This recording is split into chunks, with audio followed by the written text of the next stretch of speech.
नौजवान क़यादत की जब हम बात करते हैं तो ज़रा कंपैरिजन कीजिएगा जी कि किसको आपने वज़ीर ख़ारजा बर्दाश्त किया है।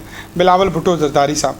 अब बिलावल भुट्टो ज़रदारी बामुकाबला साद हुसैन रिज़वी आज करते हैं। वैसे तहरीक लब्बैक वाले दोस्त ये बोलेंगे कि यार किसका मुकाबला किससे करवा रहे हो, लेकिन आप देख रहे हैं कि ये जो सोने का निवाला जो है, वो सोने का चम्मच जो लेके भाई साहब पैदा हुए हैं, इनको अभी तक किसी से मिलने की तरीक़ाकार नहीं पता। ये जब इंडिया में गए तो क्या हुआ।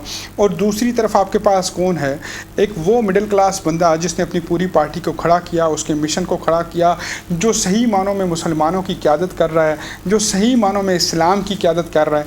चलें इन सारी चीज़ों को हट के छोड़ें, आप दोनों को सामने ले आएँ, इधर बिठा दें आप साद हुसैन रिज़वी साहब को, इधर बिठा दें बिलावल भुट्टो ज़रदारी को।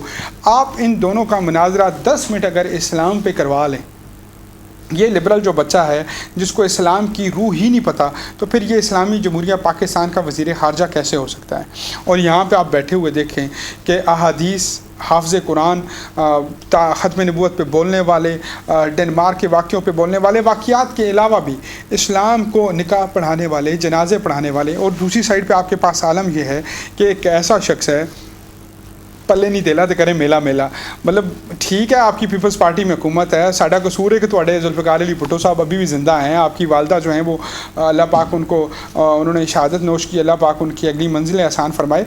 लेकिन ये पाकिस्तान का क्या कसूर है कि आप जो भी आता है मोम डैड बच्चा, जो भी बाहर इम्पोर्टर आता है, इस बंदे ने भी सारी ज़िंदगी बाहर ज़िंदगी गुजारी है, आपने इसको आके हम पे मुसल्लत कर दिया है। तो पाकिस्तानी अवाम को ख़ुद सोचना पड़ेगा कि दोबारा उन्होंने ये जो 20 लाख के घर अनाउंस कर दिए गए हैं, और बड़ी सारी अजूबी फजूल सी डिस्कशन होना शुरू हो गई है कि पीपल्स पार्टी दूध की नहरें बहाएगी।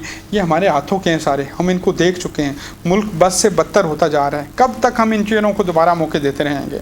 अब हमें सोचना है अपने हवाले से कि क्या हम दीन का निफाज चाहते हैं या नहीं चाहते। ये सोचिएगा, फिर मुनाफ़कत ना कीजिएगा इलेक्शन के अंदर। अगर आप दीन का निफाज चाहते हैं तो सोचें फिर कौन सी पार्टी है जो आकर दीन का नफाज कर सकती है और इस्लाम को सही मानों पे तख्त पर ला सकती है।